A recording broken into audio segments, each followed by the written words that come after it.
वर्णिवेशरमणीय दर्शनम मंदहासरुचिराननां भुजं पूजितं सुरु नरोत्तमैर्मुदा धर्मनंदन महं विचिन्तये। असतो मा षड्गमय तमसो मा ज्योतिर्गमय मृत्युर्मा अमृतं गमय। ओम शांति शांति शांति।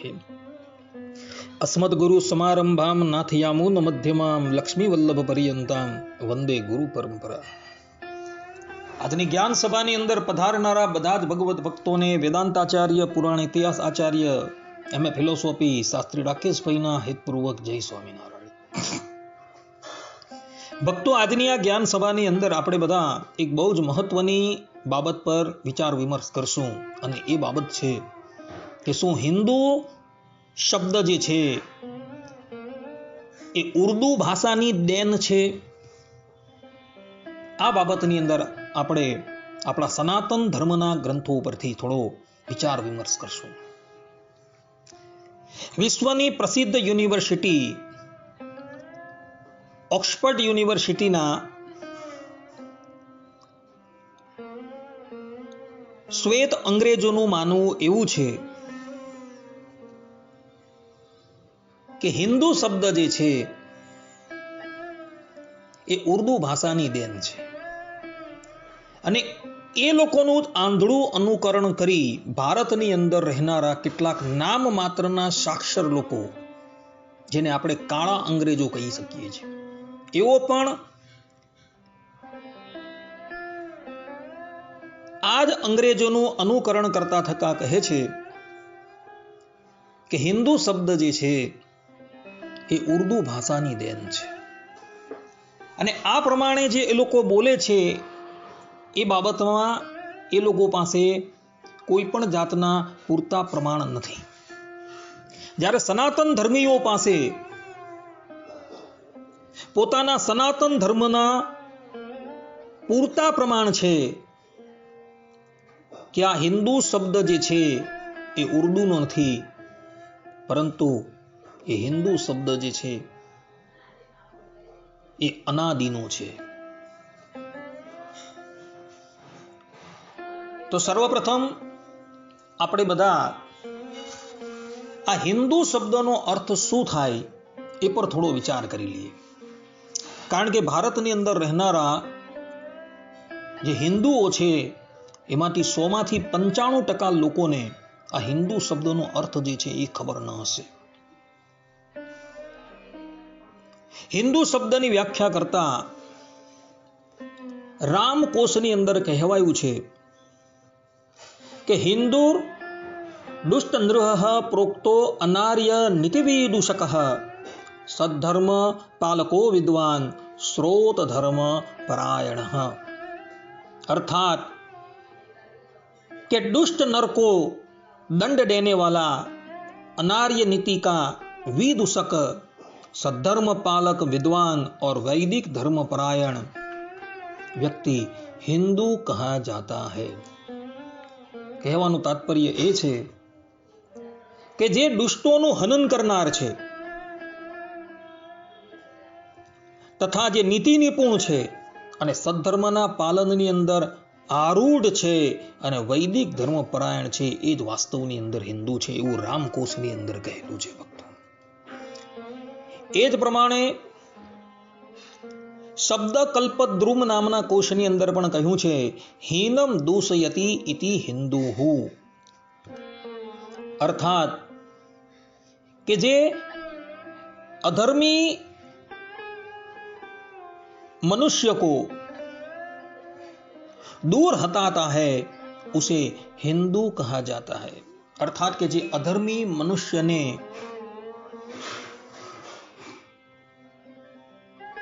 दूर हटावी दे એને હિન્દુ કહેવામાં આવે છે, એવું શબ્દ કલ્પદ્રુમની અંદર કહ્યું છે। અદ્ભુત કોશની અંદર પણ હિન્દુ શબ્દની વ્યાખ્યા કરતા કહ્યું છે हिंदुर हिंदुष्ट संसिद्धो दुष्टानाम च विदर्शने, अर्थात कि दुष्टों का दमन करने वाला व्यक्ति हिंदू कहा जाता है। આ પ્રમાણે હિન્દુ શબ્દની વ્યાખ્યા આપણા પ્રાચીન કોશની અંદર કરવામાં આવેલી છે। હવે આપણે બીજી બાબતનો વિચાર કરીએ કે શું આ હિન્દુ શબ્દ જે છે એ ઉર્દુ ભાષાની દેન છે, એનો વિચાર કરીએ. સર્વપ્રથમ ઉર્દુ ભાષાનું પ્રાગટ્ય ક્યારે થયું? તો એ સંબંધની અંદર ભારત વર્ષનો ઇતિહાસ કહે છે કે ઈસવીસન 1780ની સાલની અંદર ગુલામ હમદાની મુસાફી નામના એક વ્યક્તિએ આ ઉર્દુ શબ્દનો પ્રયોગ કરેલો હતો. આપણા ભારત વર્ષના ઇતિહાસની અંદર આ વસ્તુ લખાયેલી છે. અને આ ઉર્દુ જે છે, ઉર્દુ ભાષા, તેના બધા જ શબ્દો તમે જોશો ને તો એ બધા જ શબ્દો અર્થાત કે મોટે ભાગના શબ્દો જે છે એ આપણી પ્રાચીન ભાષા સંસ્કૃત પરથી ઉતરી આવેલા છે.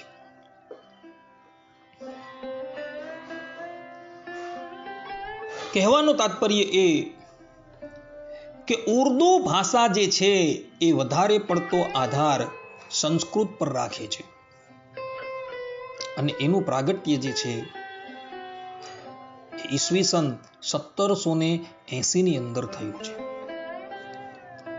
અને એના પહેલા પણ આપણા સનાતન ધર્મના સંસ્કૃત ગ્રંથોની અંદર આ હિન્દુ શબ્દ જે છે એ જોવા મળે છે. ભગવાન વેદવ્યાસજી શ્રીમદ ભાગવતમાં કહે છે, ઇતિહાસ પુરાણાનામ પંચમો વેદ ઉચ્યતે, કે ઇતિહાસ અને પુરાણ જે છે એ પાંચમો વેદ છે. તો આવા આ પાંચમા વેદની અંદર આ હિન્દુ શબ્દ જે છે એ જોવા મળે છે. ભગવાન વેદવ્યાસજીનો કાળ જે છે એ આજથી 5900 વર્ષ પહેલાનો છે અને 5900 વર્ષ પહેલા એમણે ઇતિહાસ અને પુરાણની રચના કરેલી છે. એ ઇતિહાસ અને પુરાણની અંદર આ હિન્દુ શબ્દો જોવા મળે છે. જેમ કે ભવિષ્ય પુરાણની અંદર પ્રતિસર્ગ 5મા અધ્યાયના 36મા શ્લોકની અંદર ભગવાન વેદવ્યાસજી પોતે લખી રહ્યા છે, સપ્ત સિંધોર તથૈવ ચ હપ્ત હિન્દોર યાવનૌ ચ. अर्थात के वेदोक्त सकारोपलक्षित सप्त सिंधु शब्द का यूनान आदि देशों में हकारोपलक्षित अपर रूप हफ्त हिंदू प्रचलित होगा. અહીં ભગવાન વેદવ્યાસજીએ પહેલેથી જ ભવિષ્યવાણી કરી દીધેલી છે કે જે સપ્ત સિંધુના નામથી ઓળખાય છે એ અગાડી જતા યુનાન આદિ દેશોની અંદર હિન્દુ તરીકે પ્રચલિત થઈ જશે. આ ઉપરાંત કાલિકા પુરાણની અંદર ભગવાન વેદવ્યાસજી કહે છે, અવની યવનૈહિ ક્રાંતા હિન્દવો વિંધ્યમાં વિશન. अर्थात कि पृथ्वी म्लेच्छप्राय लोगों से भर जाएगी. हिंदू अपनी संस्कृति को बचाने के लिए विंध्याचल में तत्रस्थ दुर्गा भगवती की शरण में जाएंगे. અહીં પણ કાલિકા પુરાણની અંદર હિન્દુ શબ્દ જોવા મળે છે ભક્તો. આ ઉપરાંત મેરુ તંત્ર પ્રકાશ પુષ્ટ 22ની ઉપર પણ આ હિન્દુ શબ્દનો ઉલ્લેખ થયેલો છે. ત્યાં લખ્યું છે, હિન્દુર ધર્મ પ્રલોપ્તારો જાયંતે ચક્રવર્તિનઃ હિનંચ દુષયત્યેવ સ हिंदुर रुच्यते प्रिये. अर्थात के कली काल में हिंदू धर्म का लोप करने वाले चक्रवर्ती हो जाएंगे. शिव पार्वती को कहते हैं, हिंद को दूषित करने वाला हिंदू कहा जाता है. આ પ્રમાણે આ મેરુ તંત્ર પ્રકાશ નામના ગ્રંથની અંદર પણ હિન્દુ શબ્દનો ઉલ્લેખ કરવામાં આવેલો છે. બારહસ્પત્ય શાસ્ત્રની અંદર પણ હિન્દુ શબ્દનો ઉલ્લેખ જોવા મળે છે. ત્યાં સ્પષ્ટ રૂપે કહ્યું છે, હિમાલયમ સમારંભ યાવદ દિંદુ સરોવરમ તમ દેવ નિર્મિતમ દેશમ હિન્દુસ્થાનમ પ્રચક્ષતે. अर्थात हिमालय पर्वत के ही शब्दोपलक्षित उत्तरीय उपत्यका से लेकर इंदु सरोवर कन्याकुमारी के डू शब्दोपलक्षित दक्षिणी समुद्र के पुलिन तक विस्तृत देव निर्मित देश का नाम हिंदुस्तान कहा जाता है। અહીં પણ સ્પષ્ટ રૂપે લખેલું છે કે હિન્દુ શબ્દ જે છે એ કોઈ આજનો નથી, પરંતુ એ પ્રાચીન છે. પારિજાત હરણ નામના નાટકની અંદર પણ હિન્દુ શબ્દનો ઉલ્લેખ થયેલો છે. જેમ કે ત્યાં કહ્યું છે, હિનસ્તિ તપસા પાપાન દૈહિકાન દુષ્ટમાનસાન हेते बिहि शत्रुवर्गाश्च स हिंदुर अभिधीयते। अर्थात कि जो अपने दैहिक और मानसिक पापों का तपश्चर्या द्वारा विनाश करे और शास्त्रास्त्र से शत्रु समूह का सर्वनाश करे वह हिंदू कहा जाता है। आ प्रमाणे आ सनातन धर्मना संस्कृत ગ્રંથોની અંદર હિન્દુ શબ્દ જે છે એ જોવા મળે છે. અને આ ગ્રંથો જે છે, આ ગ્રંથોનું અવલોકન ન કરવાને લઈને આપણા ભારતની અંદર રહેનારા પેલા કાળા અંગ્રેજો જે છે એ એવું કહી રહ્યા છે કે આ હિન્દુ શબ્દ જે છે એ ઉર્દુ ભાષા પરથી ઉતરી આવેલો છે. તો હવે એ લોકોને કહો કે આ બધા ગ્રંથો જે છે એ તમે જોઈ લેવું અને એની અંદર હિન્દુ શબ્દ જે છે એ જોવા મળે છે. આ ઉપરાંત 11મી સદીની ઉપર ભારત વર્ષની ઉપર પૃથ્વીરાજ ચૌહાણનું શાસન હતું અને તે વખતે એમના કાળની અંદર ચંડ બારોટ નામના એક કવિ થઈ ગયા છે, જેમણે પૃથ્વીરાજ ચૌહાણના જીવનની ઉપર પૃથ્વીરાજ રાસવ નામના ગ્રંથની રચના કરેલી છે. આ ગ્રંથ જે છે એ હિન્દી સાહિત્યનો સૌથી મોટો ગ્રંથ છે. તો એની અંદર પણ હિન્દુ શબ્દનો ઉલ્લેખ ચંડ બારોટજીએ કરેલો છે. જેમ કે ચંડ બારોટજી કહે છે, કીય સલામ તીન બાર જાહુ અપને સુથાન મતી हिंदू परसाजी सज्जी आवो स्व स्थान। अर्थात पृथ्वीराज चौहान ने कहा, शहाबुद्दीन घोरी हमारे दरबार में हाजिर होकर 3 बार सलाम करे और अपने देश को वापिस लौट जाए और फिर सभी फौज बटोर कर किसी हिंदू पर चढ़ाई करने का दुस्साहस न करे। અહીં પણ સ્પષ્ટ રૂપે પૃથ્વીરાજ ચૌહાણ કહે છે કે શહાબુદ્દીન ઘોરીને કહો જઈને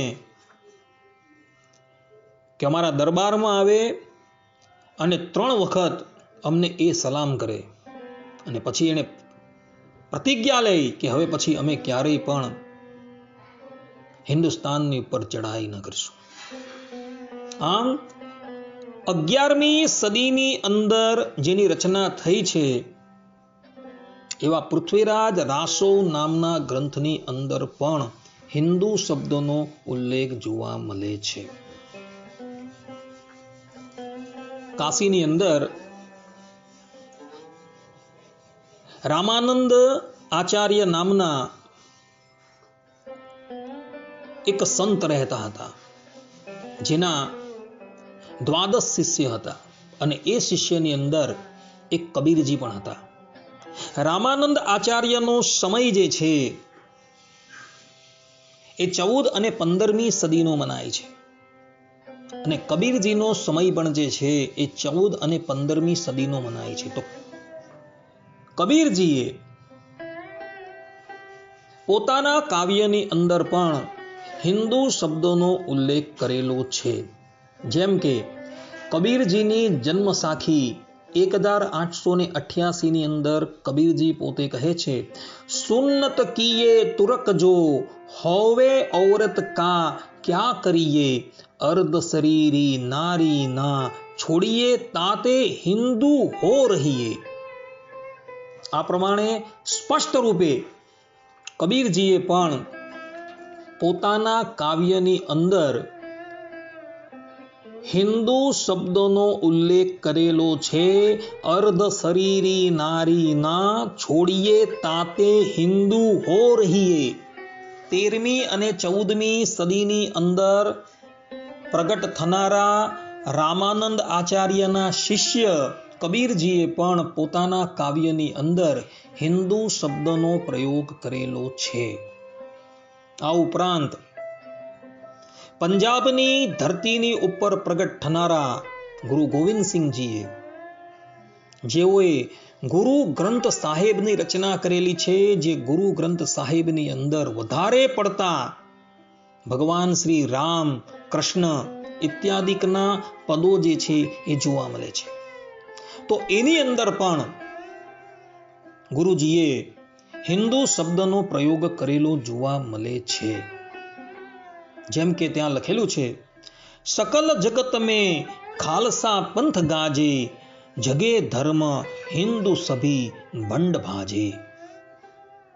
જુઓ, સ્પષ્ટ રૂપે લખેલું છે, જગે ધર્મ હિન્દુ સભી ભંડ ભાજે. અહીં પણ ગુરુ ગોવિંદસિંહજીએ હિન્દુ શબ્દનો પ્રયોગ કરેલો જોવા મળે છે. આવા તો બીજા કેટલાય ગ્રંથો જે છે, જેનો રચનાકાળ ઉર્દુ પહેલા થયો છે, એની અંદર હિન્દુ શબ્દોનો ઉલ્લેખ જે છે એ જોવા મળે છે. 16મી સદીની અંદર મહારાણા પ્રતાપ થઈ ગયા. ઇતિહાસ સાક્ષી છે કે મહારાણા પ્રતાપ અને અકબર વચ્ચે ભયંકર અણબનાવ હતો અને એને લઈને મહારાણા પ્રતાપ જે છે એ અકબર સન્મુખ જંગે ચડે છે અને કપટ યુદ્ધનો આશ્રય લઈ અકબર બાદશાહ જે છે એ યુદ્ધમાં પ્રવૃત્ત થાય છે. ત્યારે ધર્મ યુદ્ધ લડનારા મહારાણા પ્રતાપ જે છે એ રણ મેદાનમાંથી પલાયન કરી જાય છે અને અરવલ્લીના જંગલોનો આશ્રય લે છે. ઘાસની રોટી ખાઈને એ પોતાનું જીવન વ્યતીત કરે છે અને જ્યારે એ પોતાના જીવનથી અત્યંત કંટાળી જાય છે, ત્યારે એ અકબર બાદશાહની ઉપર એક પત્ર લખે છે કે હું શરણમાં આવવા તૈયાર છું. ત્યારે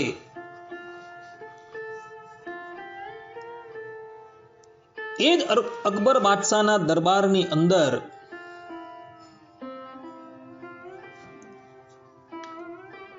એક હિન્દુ કવિ રહેતા હોય છે. એ હિન્દુ કવિ મહારાણા પ્રતાપને કાગળ લખે છે અને એ કાગળની અંદર મહારાણા પ્રતાપને હિન્દુ પતિ તરીકે એ બિરદાવે છે. એ કાગળની અંદર જે શબ્દ જે છે એ સ્પષ્ટ રૂપે એવું પ્રતિપાદન કરે છે કે હિન્દુ શબ્દ એ આજનો નથી. હિન્દુ પતિ પર તાપ પત રાખો હિન્દુ વાણ કી, સહે વિપત્તિ સંતાપ સત્ય શપથ કર આપણે. આ પ્રમાણે એ પત્રની અંદર એ લખીને મોકલે છે અને આ પત્ર આજે પણ જૂના સંગ્રહાલયોની અંદર જોવા મળે છે. પૃથ્વીરાજ ચૌહાણનો કાળ જે છે એ 11મી સદીનો, તેમાં પણ હિન્દુ શબ્દ જોવા મળે છે. આ ઉપરાંત કબીરજીનો કાળ 13મી અને 14મી શતાબ્દી, તેમાં પણ એમના કાવ્યોમાં હિન્દુ શબ્દ જોવા મળે છે. ગુરુ ગોવિંદસિંહ જેમનો કાળ જે છે એ 17મી સદી છે, તેની અંદર પણ હિન્દુ શબ્દ જોવા મળે છે. અને મહારાણા પ્રતાપ જેમનો કાળ 16મી સદી છે, તો એના કાળની અંદર પણ હિન્દુ શબ્દ જે છે એ પ્રચલિત હતો. તો પછી આ કાળા અંગ્રેજો અને ગોરા અંગ્રેજો એ કઈ રીતે કહી શકે કે હિન્દુ શબ્દ જે છે એ ઉર્દુની દેન છે? જ્યારે ઉર્દુ ભાષાનું પ્રાગટ્ય જે છે એ તો છેક ઈસવીસન 1780 થયું છે, અને એ પહેલા હજારો વર્ષ પૂર્વે આ હિન્દુ શબ્દ જે છે એ પ્રચલિત હતો. માટે ભક્તો, એ ભારતવાસીઓ, તમે ક્યારેય પણ આ ગોરા અંગ્રેજ કે કાળા અંગ્રેજની વાતની અંદર આવી જતા નહીં. આપણી આ હિન્દુ સંસ્કૃતિ જે છે એ અનાદિની છે, અને આપણા પુરાણ સાહિત્યોની અંદર, સંહિતાની અંદર તથા ભક્ત કવિઓની ગાથાઓ છે એની અંદર આ હિન્દુ શબ્દ જે છે એ જોવા મળે છે. આપણી આ સંસ્કૃતિ જે છે એ કોઈ આજની નથી, પરંતુ અનાદિની છે. તો એવા એ હિન્દુ સંસ્કૃતિના ગ્રંથની અંદર પણ આ હિન્દુ શબ્દ જે છે એ જોવા મળે છે. માટે ભક્તો, એ કાળા અંગ્રેજોની તથા ગોરા અંગ્રેજોની વાતોની ઉપર ધ્યાન ન આપતા. જ્યારે તમારી સન્મુખ એવા વ્યક્તિઓ એવું કહે ને કે હિન્દુ શબ્દ જે છે એ ઉર્દુની દેન છે, ત્યારે તેઓને આ બધા જ ગ્રંથોના પ્રમાણ તમે આપજો અને એની બોલતી બંધ કરી દેજો, અને ગર્વથી કહેજો કે અમે લોકો હિન્દુ છીએ. આપણે આપણા ધર્મની ઉપર ગર્વ તો હોવો જ જોઈએ, કારણ કે આપણી સંસ્કૃતિ જે છે એ અત્યંત પ્રાચીન છે. આ સંસ્કૃતિને માટે રાણા પ્રતાપે ઘાસની રોટલી ખાધેલી હતી. શિવાજી મહારાજે ઔરંગઝેબની શરણાગતિ સ્વીકારેલી ન હતી. ગુરુ ગોવિંદ સિંઘે આ સંસ્કૃતિની રક્ષાને અર્થે પોતાના બંને બાળકોને કુરબાન કરી દીધેલા હતા. ગુરુ તેગ બહાદુર આ હિન્દુ સંસ્કૃતિની રક્ષા કરવાને અર્થે તવાની ઉપર શેકાઈ ગયા હતા. બંદા બૈરાગી આ હિન્દુ સંસ્કૃતિને ટકાવવાને અર્થે આરાથી કપાઈ ગયા હતા. છતાં પણ એ લોકોએ પોતાના ધર્મનો ત્યાગ ન કરેલો હતો. આપણે બધા એ વીર સપૂતોના સંતાન છીએ.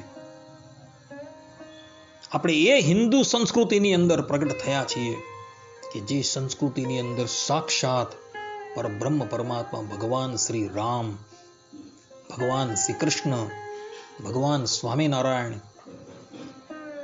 ભગવાન નરનારાયણ દેવ પ્રગટ થયા છે.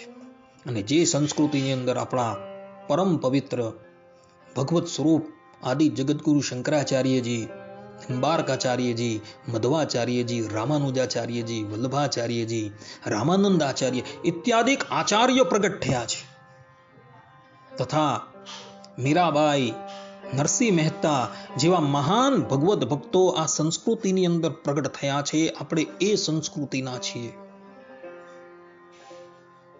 આ સંસ્કૃતિની મહત્તા તમે જુઓ કે કેટલાય આક્રમણો આ સંસ્કૃતિની ઉપર થયા છે, છતાં પણ આ સંસ્કૃતિ જે છે એ જેમની તેમ ઊભી રહેલી છે. બીજી બધી સંસ્કૃતિઓ જે છે